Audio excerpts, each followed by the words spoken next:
অতি প্রয়োজনীয় কিছু সংস্কার শেষেই নির্বাচন, জানালেন আইন উপদেষ্টা। রাজনৈতিক দলের বিরুদ্ধে শাস্তির সুপারিশ করতে পারবে ট্রাইব্যুনাল। বকেয়া বেতনের দাবিতে গাজীপুরে সড়ক অবরোধ করে বিক্ষোভ অব্যাহত রেখেছে বেক্সিমকোর শ্রমিকরা। ভোগান্তিতে সাধারণ মানুষ। ব্যবস্থাপনার অভাবে ধুঁকছে কক্সবাজারের সিভিএম কম্পোস্ট প্ল্যান্ট। ডাম্পিংয়ের পরিবর্তে বর্জ্য ফেলা হচ্ছে নদীতে, দূষণের ঝুঁকিতে নগরবাসী। এবং ভাসমান বেড পদ্ধতিতে বিষমুক্ত চারা উৎপাদনে লাভের মুখ দেখছেন চাঁদপুরের কৃষকরা। উৎসাহ দিচ্ছে স্থানীয় কৃষি বিভাগ।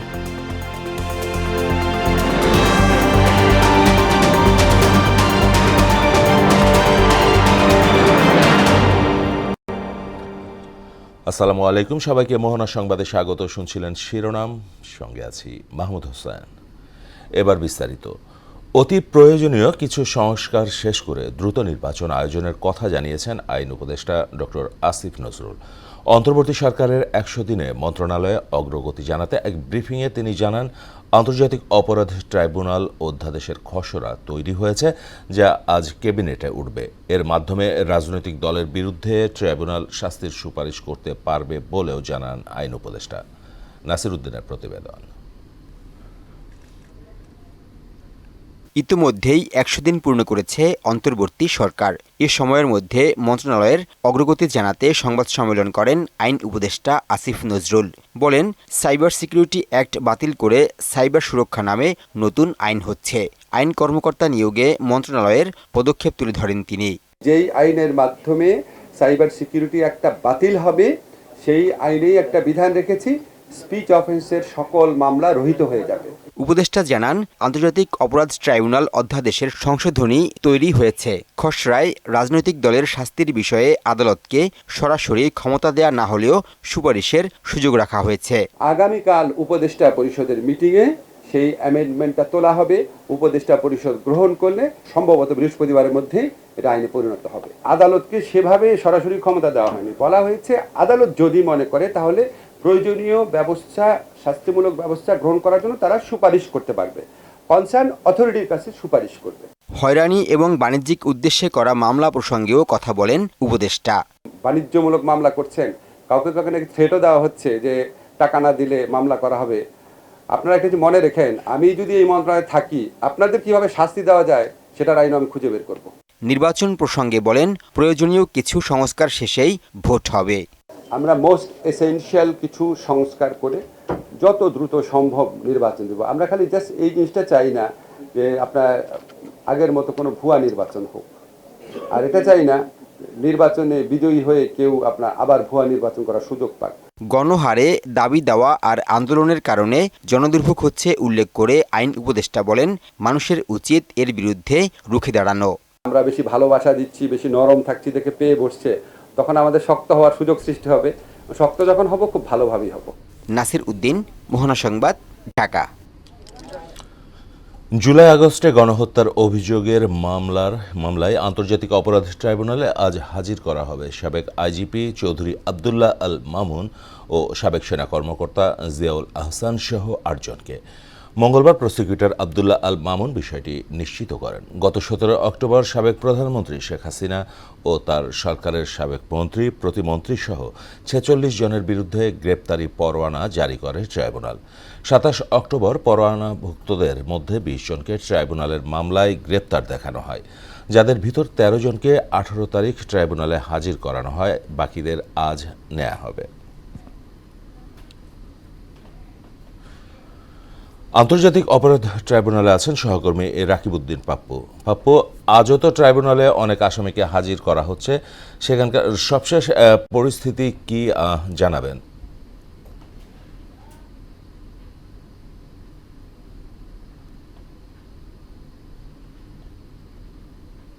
আন্তর্জাতিক অপরাধ ট্রাইব্যুনাল আজকে কিন্তু পুলিশ এবং সাবেক সেনা যারা ঊর্ধ্বতন কর্মকর্তা রয়েছেন তাদেরকে হাজির করা হচ্ছে, এবং আমরা যতটুকু জানি যে সকাল 9:30 কিংবা 10টার পরে তাদেরকে এখানে হাজির করা হবে। আপনারা জানেন যে গত 27 অক্টোবর সাবেক প্রধানমন্ত্রী শেখ হাসিনা ও তার সরকারের সাবেক মন্ত্রী, প্রতিমন্ত্রী সহ 46 জনের বিরুদ্ধে গ্রেফতারি পরোয়ানা জারি করে ট্রাইব্যুনাল। 27 অক্টোবর পরোয়ানাভুক্ত মধ্যে 20 জনকে ট্রাইব্যুনাল মামলার গ্রেপ্তার দেখানো, যাদের ভিতর 13 জনকে গত 18 তারিখে, 13 জনের ভিতরে গতকাল 18 তারিখ আপনি জানেন যে সাবেক 8 মন্ত্রী, প্রতিমন্ত্রী এবং একজন বিচারপতি সহ অনেকেই উপস্থিত ছিলেন।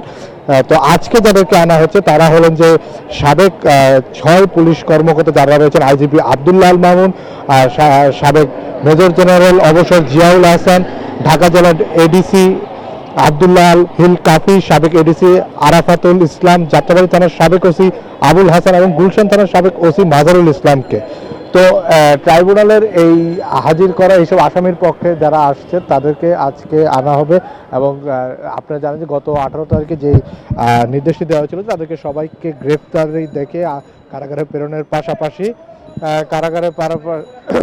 কারাগারে আসার পাশাপাশি তাদেরকে কারাগারে পাঠানো এবং আগামী 1 মাসের ভিতর তাদের কিন্তু তদন্ত রিপোর্টও জমা দিতে বলা হয়েছিল। তো সব কিছু মিলে কারাগারে আজকে ট্রাইব্যুনালে কিন্তু নিরাপত্তা আবারও জোরদার করা হয়েছে, কারণ যেহেতু পুলিশের বিভিন্ন পাপ্পু, আরেকটু জানতে চাচ্ছিলাম, আপনি শুনতে পাচ্ছেন নিশ্চয়ই? প্রচুর নিরাপত্তা রয়েছে। পাপ্পু, ট্রাইব্যুনালকে ঘিরে নিরাপত্তা পরিস্থিতি কেমন দেখছেন জানাবেন।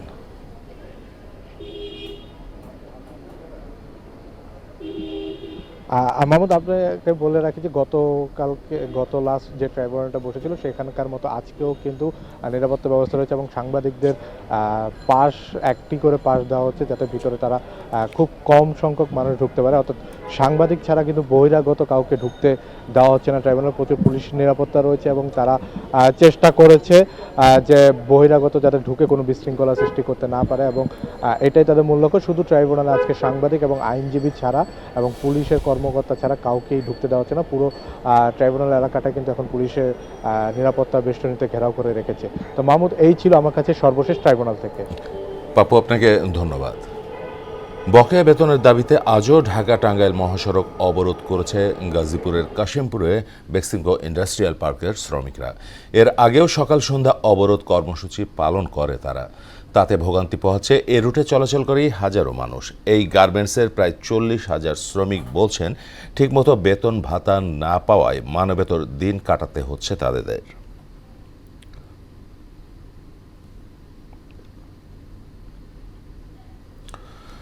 দর্শক, গাজীপুরের কাশিমপুর এলাকায় এই মুহূর্তে আছেন সহকর্মী মেহেদি হাসান। সরাসরি যাচ্ছি তার কাছে।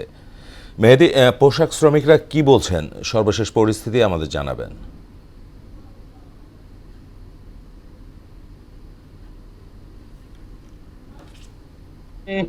সপ্তম দিন চলছে এই যে গাজীপুরের যে কাশিমপুরে বেক্সিমকো ইন্ডাস্ট্রিয়াল পার্কের যে শ্রমিকেরা সে যে বেতন ভাতার যে নিয়ে যে রাস্তা অবরোধ করে রেখেছে, সেই অবরোধের ধারাবাহিকতায় কিন্তু আজকেও সেই সকাল 8:30টার পর থেকে কিন্তু রাস্তা অবরোধ করে রেখেছে।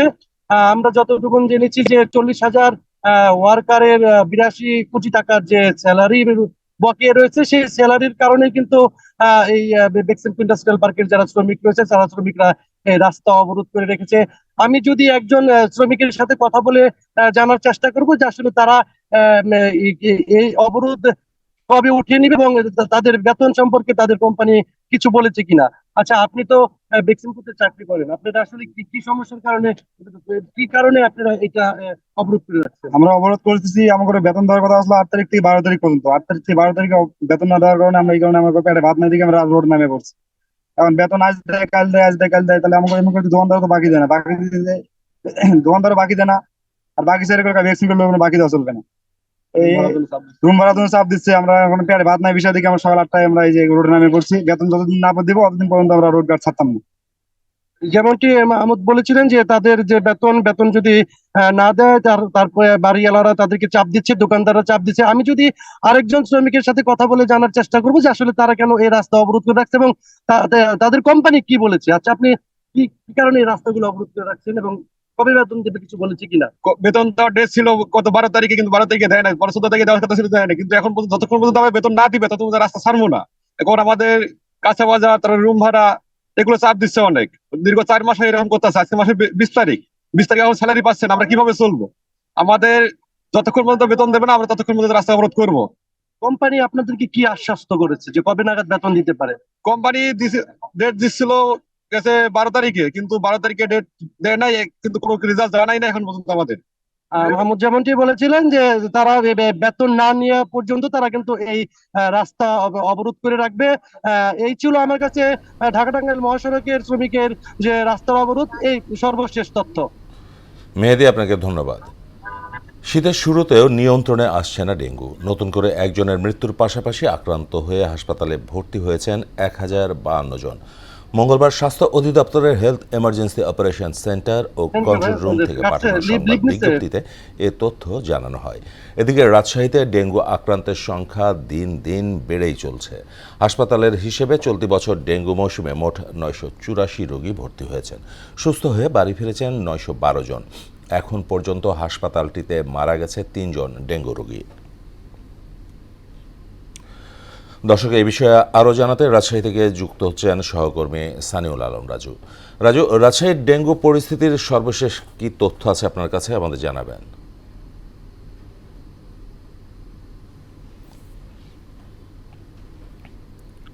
পরিস্থিতি সেটা নিয়ে আপনার কাছে একটু জানাতে চাই যে রাজশাহী আমি মেডিকেল কলেজ হাসপাতালের সামনে রয়েছি। আসলে গত 24 ঘন্টায় ডেঙ্গু আক্রান্ত হয়ে 16 জন রাজশাহী মেডিকেল কলেজ হাসপাতালে চিকিৎসা নিচ্ছেন এবং 68 জন রোগী এ যাবৎ রাজশাহী মেডিকেল কলেজ হাসপাতালে ডেঙ্গু ওয়ার্ডে চিকিৎসা নিচ্ছেন। আমি আরেকটি বিষয় আপনাদেরকে বললি যে চলতি মৌসুমে সর্বোচ্চ ডেঙ্গু রোগী এই রাজশাহী মেডিকেল কলেজ হাসপাতালে রেকর্ড পরিমাণে ডেঙ্গু রোগী আক্রান্ত হয়ে ভর্তি হয়েছে 984 জন এবং ডেঙ্গু চিকিৎসা নিয়ে গেছে 912 জন। তো আমি আরেকটি বিষয় আপনাদেরকে বলি যে রাজশাহীতে ডেঙ্গুর যে পরিস্থিতি সেটি কিন্তু একটু হলেও ভয়াবহ রূপ নিয়েছে।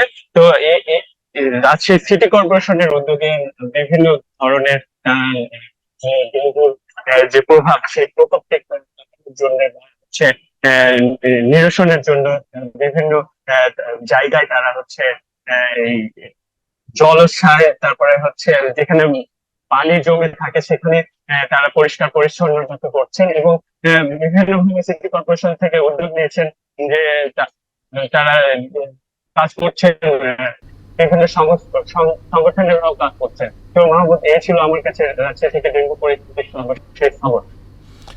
রাজু, আপনাকে ধন্যবাদ। কক্সবাজার শহরের বর্জ্য থেকে জৈব সার উৎপাদনে রামুতে নির্মিত হয়েছে সিভিএম কম্পোস্ট প্ল্যান্ট। সেখানে দৈনিক 80 টন বর্জ্য ডাম্পিং করার কথা থাকলেও ডাম্পিং হচ্ছে মাত্র 24 টন। অবশিষ্ট বর্জ্য বাকখালী নদীর চরে ডাম্পিং করায় পরিবেশ দূষণের সম্মুখীন হচ্ছে শহরবাসী। শহরের সব বর্জ্য প্ল্যান্টে নেওয়া গেলে পরিবেশ রক্ষার পাশাপাশি সেখান থেকে মাসে 100 টনের বেশি সার উৎপাদন সম্ভব হবে, যাতে লাভবান হবে কৃষক। কক্সবাজার থেকে আমানুল হক বাবুলের তথ্যে তাহসিন তারিনের প্রতিবেদন। কক্সবাজার শহরে প্রায় 3 লাখ মানুষের বসবাস, যেখানে প্রতিদিন অন্তত 80 টন বর্জ্য জমা হয়, যার মধ্যে 24 টন ফেলা হয় রামুর সিবিএম কম্পোস্ট প্ল্যান্টে। অবশিষ্ট বর্জ্য শহরের বাকখালী নদীর চরে ডাম্পিং করে পৌর কর্তৃপক্ষ, যার ফলে হুমকির মুখে পড়েছে পর্যটন শহরটির পরিবেশ। এতে নেতিবাচক প্রভাব পড়ছে পর্যটনে। শহরের বর্জ্য থেকে মাসে প্রায় 15 টন জৈব সার উৎপাদন করা হয়। উৎপাদিত সার স্বল্প মূল্যে কৃষকদের মাঝে সরবরাহ করা হলে কৃষি উৎপাদন বাড়বে বলে মনে করেন স্থানীয়রা। পরেটা আলাদা করে আর যেগুলো সবজি আছে ওগুলো আলাদা করে হওয়ার মধ্যে ঢুকাই 45 দিন পরে বাইর করি, এগুলো বাদ যায় মনে হয় যে চাইলা আবার আমরা সার তৈরি করে ওই রামু কৃষি অফিসারদেরকে দিয়ে দিই। উৎপাদিত জৈব সার স্থানীয় কৃষকদের কাছে বিক্রির কথা জানান দায়িত্বরত ঠিকাদার। 24 টন আন্দাজ লাগে আমার একটা গাড়ি দেয়, ওই বর্জ্যটা নিয়ে আমি সারটা রেডি করি। প্রতি মাসে 14-15 টন সার বেশি। সুন্দর পরিচ্ছন্ন নগরী গড়তে নির্দিষ্ট জায়গায় বর্জ্য ফেলার আহ্বান জানালেন নাগরিক ফোরামের এই নেতা। তারা খোলা জায়গায় না রেখে তাদের নির্দিষ্ট রিসাইক্লিং সেন্টার সেন্দাতে নিয়ে যাবে এবং সেখান থেকে এটাকে জৈব সারে রূপান্তরিত করবে। সব বর্জ্য কারখানায় রিসাইক্লিং করে জৈব সার উৎপাদনের মাধ্যমে শহর পরিচ্ছন্ন রাখার উদ্যোগের কথা জানালেন জেলা প্রশাসক। বর্জ্যগুলো আছে সেগুলোকে যদি আমরা রিসাইকেল করে আমরা যদি কিংবা প্রসেস করে থেকে সারে উৎপাদন করা কিংবা এটা যদি অল্টারনেটিভ অন্যান্য ইউজে পরিণত করা যায়, তাহলে আমরা এখান থেকে কয়েক ধরনের সুবিধা পাবো। পরিবেশ দূষণ রোধ ও জীববৈচিত্র্য রক্ষায় অবিলম্বে বাকখালীর চরে বর্জ্য অপসারণ বন্ধের তাগিদ দিয়েছেন পরিবেশবিদরা। তাহসিন তারিন, মোহনা সংবাদ। চাঁদপুরের ৮ উপজেলার কৃষকরা আধুনিক ভাসমান বেড পদ্ধতিতে বিষমুক্ত চারা উৎপাদন করছেন। বাজারে ভালো দাম পাওয়ায় লাভবানও হচ্ছেন চাষিরা। তবে বৃষ্টিতে সৃষ্ট জলাবদ্ধতায় অনেক কৃষক ক্ষতিগ্রস্ত হলেও পেয়েছেন সরকারিভাবে আর্থিক সহযোগিতা।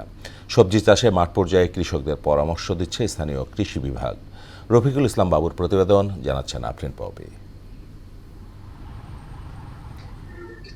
চাঁদপুরের কৃষকরা ভাসমান বেডে বিষমুক্ত চারা উৎপাদন করে নিজেদের ভাগ্য বদলের পাশাপাশি জেলাবাসীর চাহিদা পূরণেও ভূমিকা রাখছে।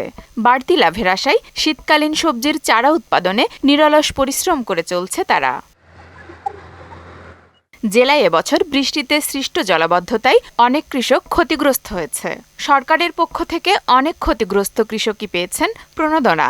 চাঁদপুরে বর্তমানে অন্তত ৯০,০০০ কৃষক আগাম সবজির চারা উৎপাদনে মাঠে ব্যস্ত সময় পার করছে।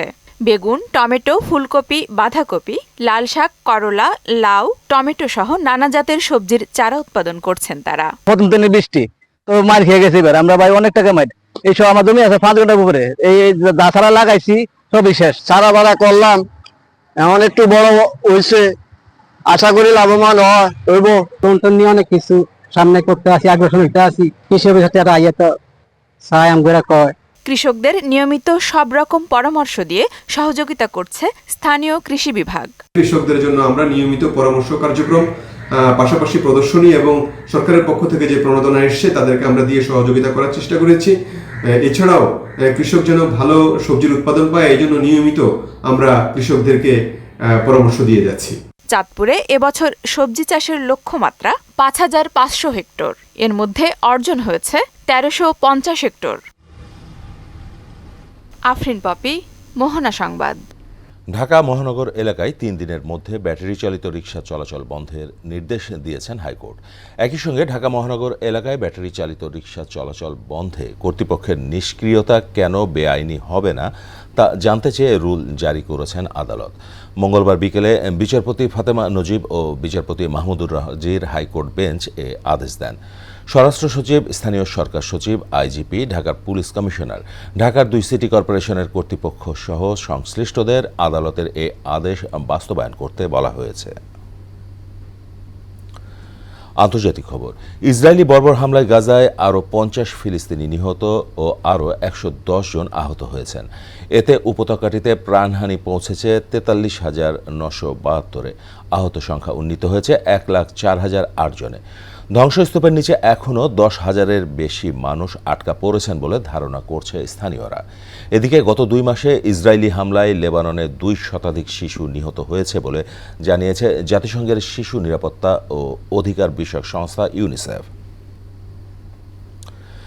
শেষ করব মোহনা সংবাদ, যাবার আগে শিরোনামগুলো আরও একবার।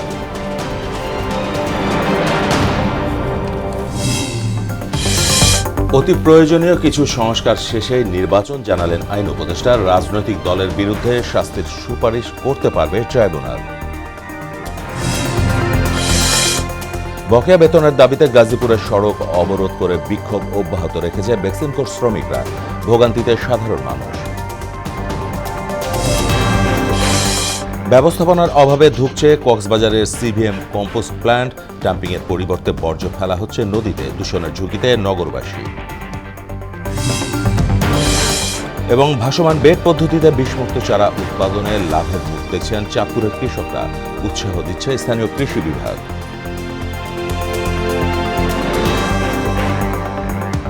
এই ছিল মোহনা সংবাদের। পরবর্তী সংবাদ দুপুর 1টায়। এর আগে সংবাদ এক নজরে দেখবেন দুপুর 12টায়। মোহনার সবশেষ খবর জানতে ভিজিট করুন www.mohana.tv। সংবাদ দেখতে পারেন ফেসবুক ও ইউটিউবে। এতক্ষণ সঙ্গে থাকার জন্য সবাইকে